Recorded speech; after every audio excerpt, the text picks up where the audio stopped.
Hey everybody, welcome to the latest edition of the Diamond Discussion. I'm your host, Demetrius Woods, and today we're going to talk about 4 things that almost have nothing to do with the X's and O's of the game that are going to make you coaches better for your players. Players, you're going to want to tune in as well. So with that being said, let's get it started. All right, good people, where y'all been, man? I've missed y'all. It's been way too long. We have taken a month sabbatical, probably the longest break we've ever taken between episodes on the show. But man, we're brand new season right here, brand new season. So welcome to our back to school show, if you will. And this one right here, man, is for the coaches and players alike. And I say that because I'm specifically talking to the coaches today about how you guys and gals out there hopefully can just become better coaches. I'm talking about 4 just critical things that I've learned and in my coaching experience that hopefully can benefit you in the way that you coach that honestly have really not much at all to do with the X's and O's. And the reason that I want the players to stick with me on this show is because if you know and understand how coaches are trying to connect with you and the relationship that they're hoping to build, I think it helps you be able to have, one, an open mind when coaches are kind of, trying to gather some information or at least just trying to get to know you. But also, number 2, it just makes that bond way stronger than it would have been otherwise. And in terms of, if you're out in college trying to, grab a conference championship, or if you're in high school trying to, get a state title or win the region or whatever it may be that you're trying to do, everybody kind of working together for one mission, it makes it a heck of a lot easier when you can connect on a deeper level. So anyway, with that being said, I've missed you folks, man. It's been a really good summer for my family and I. We've been super busy traveling all over the place. We went to France. Did I talk about that already? I don't remember. We went to France. I think we've had a show since then. My wife is going to be on the show very, very soon, to be determined on the date there. It might be as early as next week, but sometime here in either in late August or by the middle of September. So she'll be on the show. And we are going to give you that guide to the MLB, all 30 MLB ballparks as they currently stand. I say as they currently stand because I didn't realize that the Las Vegas stadium for the Athletics was going to be ready by 2028. I thought it was like 2030. So they only have one season after this left, I guess, right? Like next year will be their farewell season out at Sutter Health Park in Sacramento. So the A's are one step closer, man, of being done with this, this in-between time between Oakland and Vegas. I know that the Sacktown, man, they have certainly welcomed the A's with open arms. And even when we were out there a few months back, you saw a lot of Oakland-based fans that were still making the drive to Sacramento to support the team. So A's, hang in there. Fans, hang in there. It's coming, and I hope that that California-based fan base, if you will at least still support the team once they head to Vegas. We've got a lot of stuff to talk about on that front later on. But anyway, for this show, all right, the coaches, this is for you guys. This is for us to kind of just talk person to person, man to man, man to woman, whatever it may be, okay? And just think through real quick here 4 things that I feel that I've learned that I think I can pass on to you, okay? And the first thing that I want to talk about is to simply know your players, okay? I've talked about this a lot from a player-to-player standpoint in terms of, I, as a coach, want them to know each other in, a T-shirt and blue jeans more than they even know each other in pants and in uniform, right?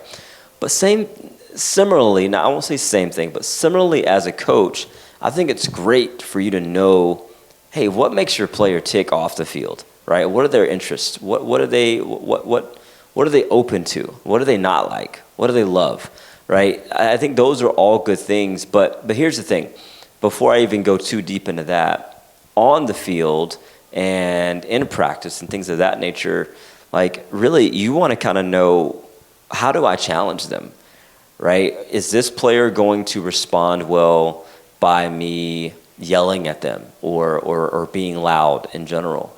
Does this player respond better if I put my arm around him and we go to the side and just talk one-on-one?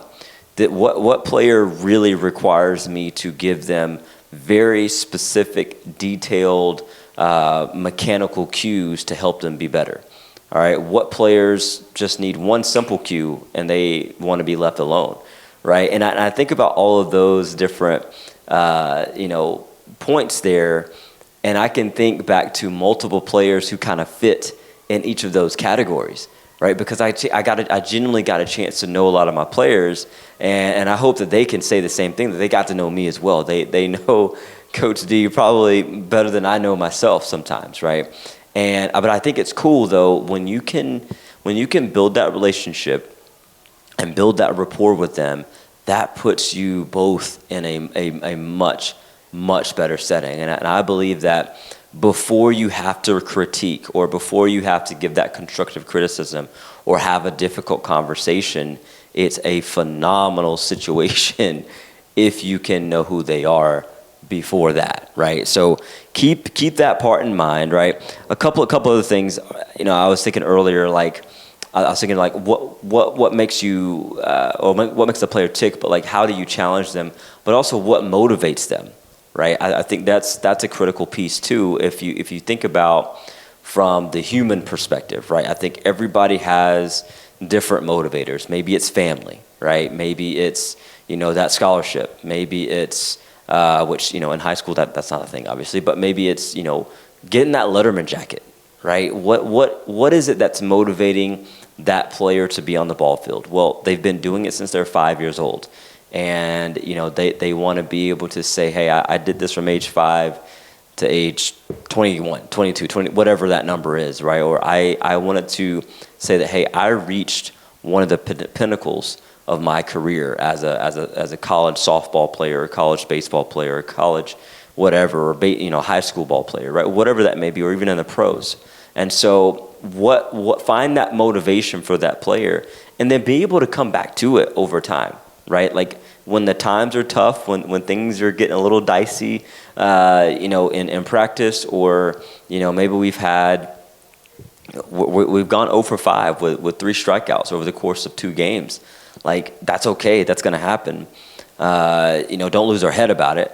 But if we do lose our head, then you as a coach, how can you go in and address that, in a comfortable manner, in a way that's going to, make them come out of it, right? And I think that's the critical thing when I say know your player.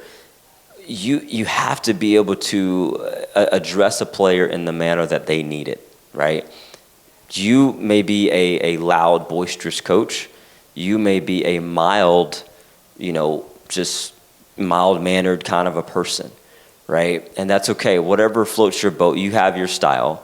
However, we still need to work to meet the need of the player, right? And if you've got 18 players on your squad, then you might very well have 18 ways to address a situation. And it may be the very same situation, right? But I think that's the beauty, right? In coaching, you kind of get to learn those things, and sometimes you're learning it on the fly. If you've consistently got new players coming in, maybe obviously as in high school ball or college ball, you're always going to have a new class coming up and one class heading out, and travel ball maybe similarly too, right? So depending on the age group that you may have, and so all that to say, I believe that if you're wanting to think about being a quality coach and being a fair coach, it's not about coaching everybody the exact same, right? It's making sure that you are meeting that need for that specific player and that specific player and that specific player, right? Regardless of their background, regardless of where they come from, regardless of how good or bad they are in terms of skill set, talent, all that jazz. Like, it's really about meeting their needs, and as a coach, be flexible, okay? Be flexible enough, know your players enough to be able to connect with them and to give them exactly what they deserve, which is a coach who is going to know them, on the diamond, they're going to know them off the diamond. Therefore, if they know both versions of that player, because there are versions, right? If they know both versions of that player, then hopefully they can be able to piece that together to be the best coach they can possibly be for that individual. So anyway, I hope that makes sense to you guys. That's point number one. Point number 2 and 3 will come right after this break. Be right back, guys. Okay, good people. Thanks for pausing me real quick right there. Let's jump right into number 2 and number 3. Kind of, they may kind of go hand in hand here, rather. But number 2, I wrote this one down because I was recently talking to a friend of mine who does watch the show rather religiously. It seems like these days. I'm not going to call him out. However, he also coaches, and we were just talking about his. I don't want to give too many details, but we were recently talking about his travel ball team, and he was coaching an older group of girls over the past few years, and now he's starting over, if you will, and coaching a younger group of girls, and I think they're in that middle school range. Okay, I keep almost sharing too much information. I don't want you guys to go look him up or anything. He's a good guy. We're just having a conversation, okay? And so, long story short, okay, we're talking, and you know what I'm hearing from him, and what I'm kind of digesting as we dialogue back and forth, is that one of his frustrations right now is he's having a difficult time with comparing this player to the players that he once had, like the trajectory of what this player should look like versus what they actually are, honestly. And so that kind of brought me to my point of like, listen, guys and gals, coach the player that you have, not the player that you wish you had, right? I think that's important because, you know, it's like, oh man, that shortstop should be dynamite. This player should drive the ball. That pitcher should throw hard. You know, yeah, okay, cool. That sounds great. However, what does that even mean, right? I think at the end of the day, for us, we want to be able to identify as coaches what are their strengths, what are their weaknesses, how do we amplify those strengths while we work on those weaknesses. And when we talk about amplifying them, that means putting them in the best position to be successful. Best position from a defensive standpoint, and also best position at the plate, right? At the plate, on the pads, whatever you name it. And so, you know, if you've got a player out there who is they're barreling up the ball, like, I don't know, what feels like 40% of the time or more.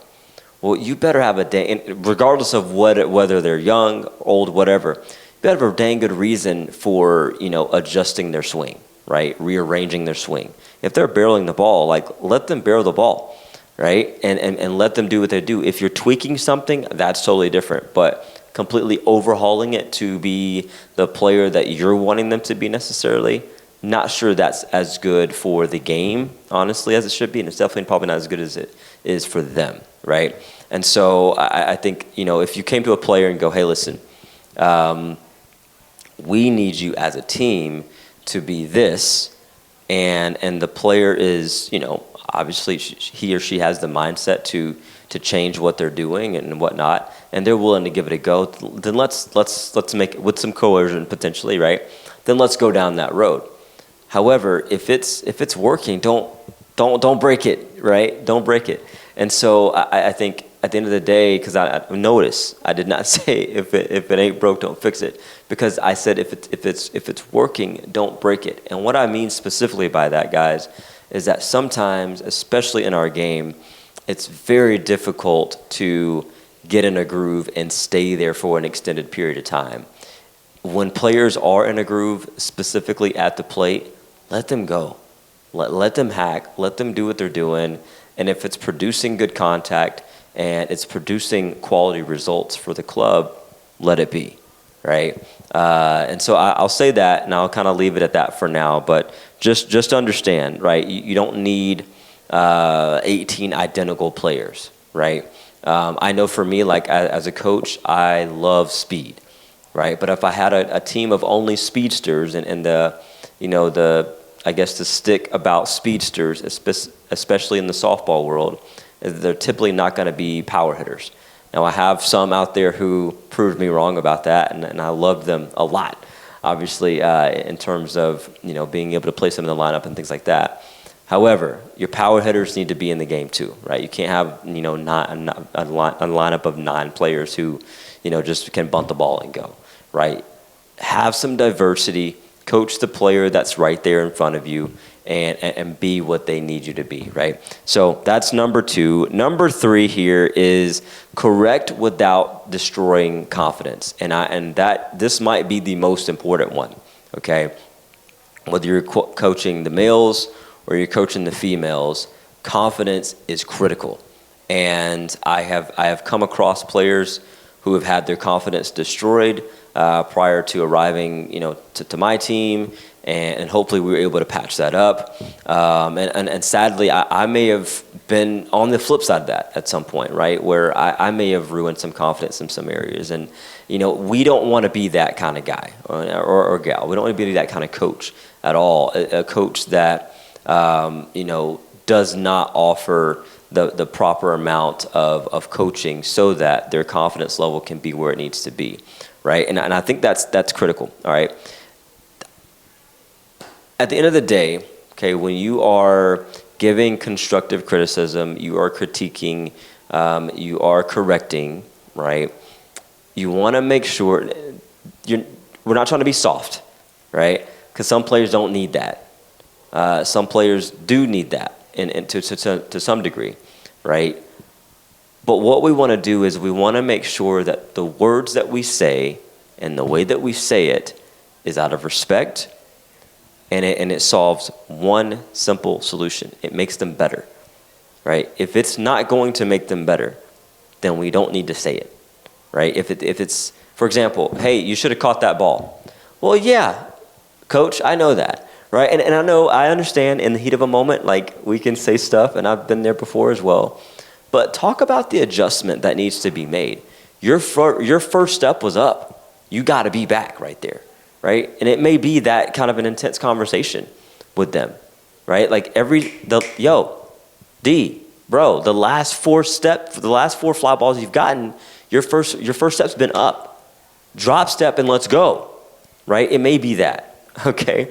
Or it may be you pull D to the side and say, hey, listen, man, I know we've been going through this in practice the last couple of weeks, but you're still kind of doing the same thing right now, right? Right now, I need you to kind of hit that reset button for me. The last 4 or 5 times, you've still taken that first step forward.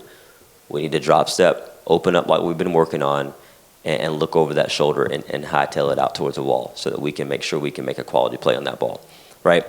2 different kinds of conversations, right? One's more calm, chill, whatever. And the other one is, get your crap together, let's go, right? But either way, the point, though, is that it's about the adjustment that needs to be made, right? You can say something out of anger or out of frustration at times or whatever, and that's going to come about. That's going to happen as a coach. We're not perfect by any means.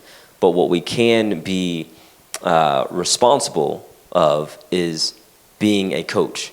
And because a fan can say, you should have caught that ball, but not every fan is going to understand or know what the adjustment is that needs to be made. And so really you're nothing but a fan if you're just going to say that and just leave it there, period, right? So again, when you do that, hey, that's not good enough. Well, okay, great. What are you going to tell them next? Here's how to fix it. Right? If you only say that's not good enough, then you're not being good enough now.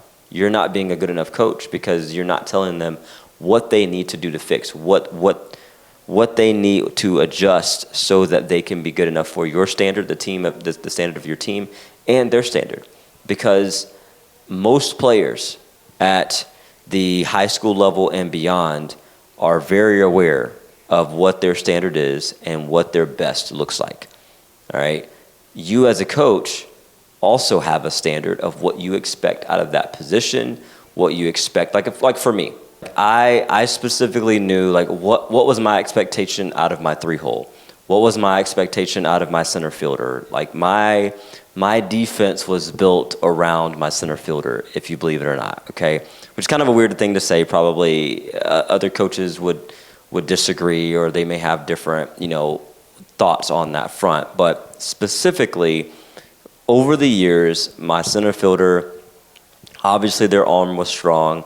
Obviously they had great speed. They had great leadership. They commanded the outfield, but they really kind of commanded the entire field. And I really appreciated that from the host of center fielders out there that I had. So if you're watching the show, as any of my former center fielders, love you guys. I love everybody, but center fielders, you know what you meant to the program because of the responsibility that I handed to you and the pressure kind of that came with that, because there was really a low margin of error for the center fielders because of the expectation. So anyway, all that to say, like, every coach kind of has an idea of like what we're looking for. What do we want that one hole to be able to do? Well, obviously set the tone, get on base. 2 hole, get them over, get on if you can, right? 3, 4 hole, bring somebody in, right? That was kind of how we wanted to capture the start of every game, right? So that we could be off the races on a good foot. But anyway, all that to say though is that you want to make sure that you are providing constructive criticism and giving them what they need on that front without, going overboard. Hey, pitcher, throw strikes. Well, yeah, I know that, coach. No, that's not what you say in that moment, right? If you notice that they're not finishing, right? Finish through your target, right? Watch your release point, okay? Whatever that may be, stay tall, right? Stay tall. Get your belly button to your spine, right? Use some of those cues that you've already used. Like, don't say something random that I've never heard before, right? But those cues are perfect in the middle of a game if you've already established them in practice, in bullpen sessions, whatever the case may be there. Yeah, so like, make sure that you are using those to get your pitchers and to get your players back on cue, right? And one of the things I think about a lot, like we talk about CPR, right? CPR when you're trying to resuscitate somebody or bring them back to life, or get them to breathe, right? Well, in the game as a coach, like, I'm thinking about EPR, right? Encouragement, praise, recognition, right? People, no matter whether you say it's soft or not, fine, that's on you. But I firmly believe in encouraging, praising, and recognizing the greatness of our players, right? Because at the end of the day, like, we're playing for fun. That's part of it, right? Some of us have scholarships we're playing for. Some of us we're playing for, championships. We have different motivations, right?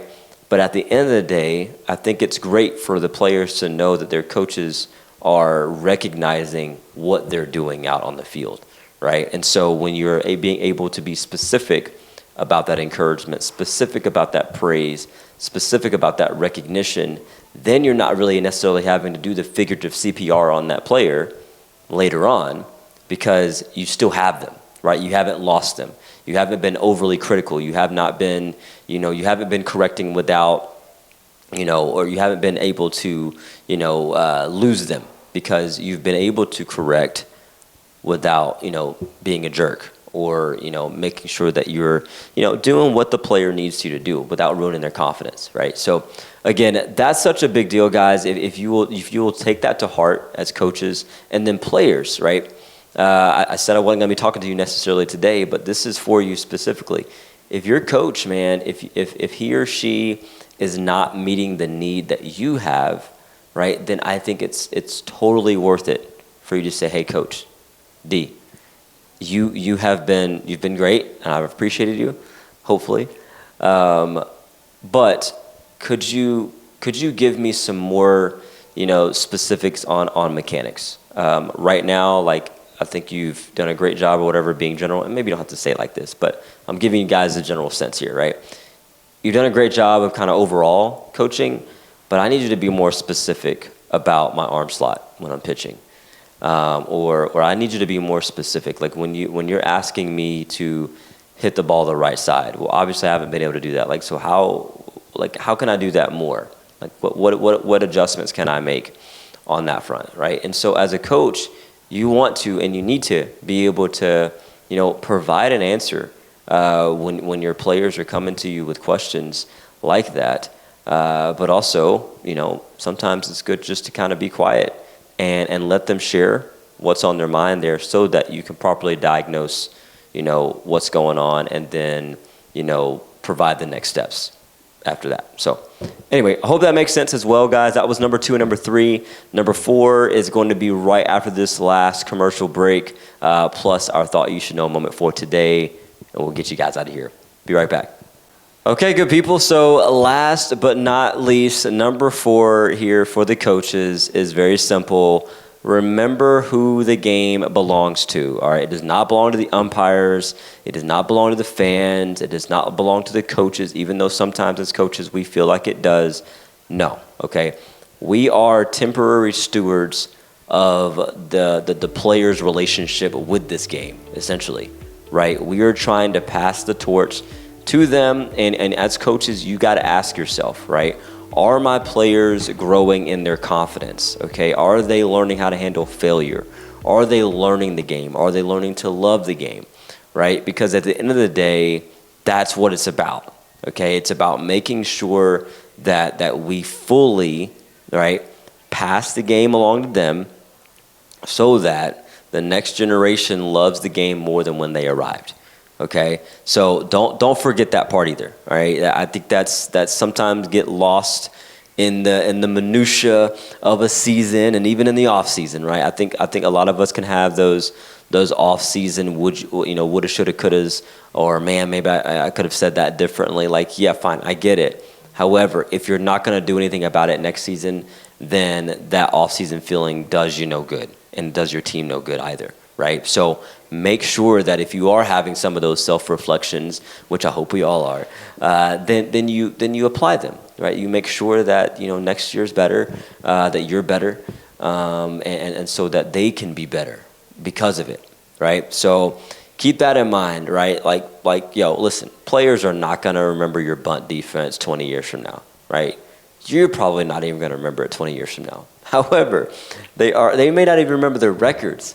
Okay, but they are going to remember how they felt about the game. They're going to remember, they're going to remember who they played the game with a lot of times, right? And they're also going to remember how you made them feel, right? Like, did you actually, give them that opportunity to have the confidence to love and be able to, understand the game at a better level, right? Competing matters, right? Winning matters.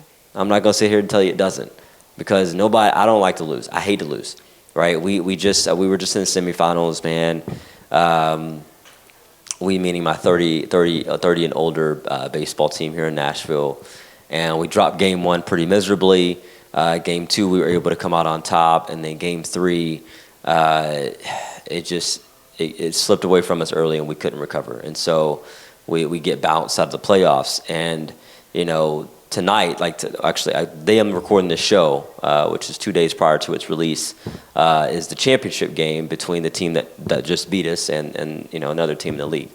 And some of the fellas are talking about maybe going to the game, and I'm gonna be honest with you, like I'm such a good sport in normal situations. I really am. Because we hang out with these guys post game and from the other teams. Like, I like them. Like, they're cool, whatever. But for some reason right now, I'm just like, I'm not in the mood. Like, I'm available right now. I could go. Like, as soon as I'm done recording the show, like, I go to the game and enjoy it and cheer for the game and whatever. But I'm not feeling it. And so all that to say, like, from a losing standpoint, I am that kind of guy who hates to lose more than I love to win. And I love to win, but I really hate to lose. And it stays with me at an unhealthy rate, okay? And it should not be that way, but that's a flaw that I live with, that I'm working on constantly.